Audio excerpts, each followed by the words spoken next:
En we beginnen met het bericht dat de Tweede Kamer geen vliegtax wil.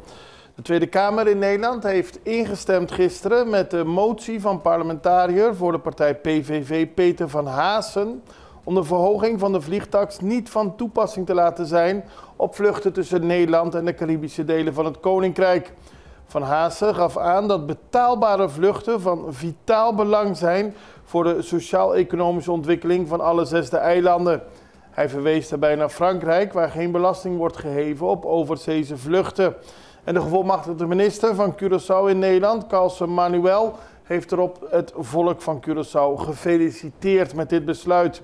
Manuel verzet zich al langere tijd tegen de vliegtax. Vorig jaar begon hij met een actie, onder meer door te lobbyen en brieven te schrijven.